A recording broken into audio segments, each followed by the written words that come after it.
কাঁচা আম, শুকনো লঙ্কা, পুরা শুকনো লঙ্কা, কাঁচা লঙ্কা, লবণ, কালিজিরা, মরিচের গুঁড়া,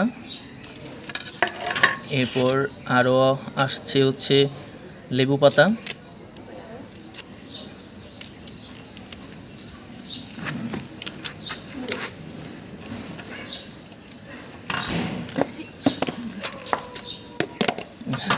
বাংলাদেশের গ্রীষ্মের দুপুর এখনও বাকি রয়েছে, আসেই নাই, চিনি দিল, কাঁচা আমের আচার দুপুরের আয়োজনে চলছে। এই তো মাখামাখি। আপনাদের জিভে জল আসলে কিছুই করার নেই, আপনি বাঙালি হলে অবশ্যই আপনার জিভে জল আসবে। এই যে দেখতে পাচ্ছেন মাখা হচ্ছে, মারাত্মক টেস্ট, কিন্তু আপনি খেতে পারবেন না, আমরা খাবো, আপনি দেখবেন। সুন্দর না? ওয়াও, ফাটাফাটি।